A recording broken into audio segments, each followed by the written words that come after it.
13वां अध्याय क्षेत्र क्षत्रज्ञ विभागयो भाग 2। अविभक्तम च भूतेषु विभक्तमेव च स्थितम भूतभर्तृ च तज्ञेयम रसिष्णु प्रभाविष्णु च। वह परमात्मा विभाग रहित एक रूप से आकाश के सदृश परिपूर्ण होने पर भी चराचर संपूर्ण भूतों में विभक्त सा स्थित प्रतीत होता है, तथा वह जानने योग्य परमात्मा के विष्णु रूप से भूतों को धारण पोषण करने वाला और रुद्र रूप से संहार करने वाला तथा ब्रह्मा रूप से सबको उत्पन्न करने वाला है। ज्योतिषांपि तज्ज्योतिस्तम सह परमुच्यते ज्ञान ज्ञेयम ज्ञानगम्यम हृदि सर्वस्य विष्ठितम। वह परब्रह्म ज्योतियों का भी ज्योति और माया से अत्यंत परे कहा जाता है। वह परमात्मा बोध स्वरूप जानने के योग्य तथा तत्वज्ञान से प्राप्त करने योग्य है और सबके हृदय में विशेष रूप से स्थित है। एति क्षेत्रम तथा ज्ञान ज्ञेयम चोक्तम समासतः मद्भक्त एतद्विज्ञेय मद्भावाय उपाद्यते। इस प्रकार क्षेत्र तथा ज्ञान और जानने योग्य परमात्मा का स्वरूप संक्षेप से कहा गया। मेरा भक्त इसको तत्व से जानकर मेरे स्वरूप को प्राप्त होता है। प्रकृतिन पुरुष चैव विद्धयनादि उभावपि विकारांश्च गुणाश्चैव विद्धि प्रकृति संभवान। प्रकृति और पुरुष इन दोनों को ही तू अनादि जान और राग द्वेषादि विकारों को तथा त्रिगुणात्मक संपूर्ण पदार्थों को भी प्रकृति से ही उत्पन्न जान। कार्यक्रम कर्तृत्व हेतु प्रकृति रुच्यते पुरुष सुख दुखाना भोक्तृत्व हेतु रुच्यते। कार्य और करण को उत्पन्न करने में हेतु प्रकृति कही जाती है और जीवात्मा सुख दुखों के भोक्तापन में अर्थात भोगने में हेतु कहा जाता है। पुरुष प्रकृतिस्थो ही भुंक्ते प्रकृति जान गुणान कारण गुणसंगोस्य सत्सद्योनि जन्मसु। प्रकृति में स्थित ही पुरुष प्रकृति से उत्पन्न त्रिगुणात्मक पदार्थों को भोगता है और इन गुणों का संग ही इस जीवात्मा का अच्छी बुरी योनियों में जन्म लेने का कारण है। उपद्रष्टानुमंता च भर्ता भोक्ता महेश्वर परमात्मेति चाप्युक्तो देहिस्मिन् पुरुषः परः। इस देह में स्थित वह आत्मा वास्तव में परमात्मा ही है। वही साक्षी होने से उपद्रष्टा और यथार्थ सम्मति देने वाला होने से अनुमंता, सबका धारण पोषण करने वाला होने से भर्ता, जीव रूप से भोक्ता, ब्रह्मा आदि का भी स्वामी होने से महेश्वर और शुद्ध सच्चिदानंदघन होने से परमात्मा ऐसा कहा गया है। यह एवं वेति पुरुष प्रकृतिं च गुणैः सह सर्वथा वर्तमानोपि न स भूयोभिजायते। इस प्रकार पुरुष को और गुणों के सहित प्रकृति को जो मनुष्य तत्व से जानता है, वह सब प्रकार से कर्तव्य कर्म करता हुआ भी फिर नहीं जन्मता। ध्यानेनात्मनि पश्यन्ति कैचिदात्मानमात्मना अन्ये सांख्येन योगेन कर्म योगेन चापरे।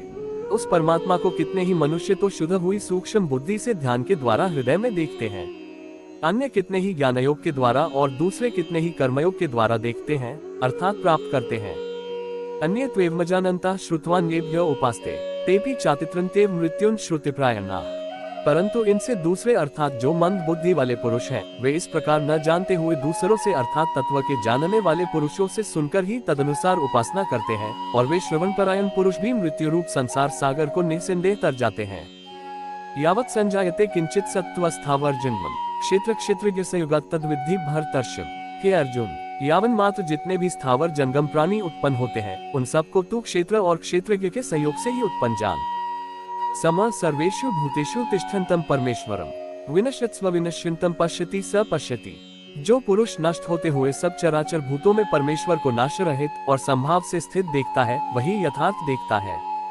सम पश्यन् ही सर्वत्र समवस्थितम ईश्वरम न हिनस्त्यात्मनात्मान ततो याति परागतिम। क्योंकि जो पुरुष सब में संभाव से स्थित परमेश्वर को समान देखता हुआ अपने द्वारा अपने को नष्ट नहीं करता, इससे वह परम गति को प्राप्त होता है। प्रकृत्यैव च कर्माणि क्रियमाणानि सर्वशः यह पश्यति तथात्मानं कर्ता स पश्यति।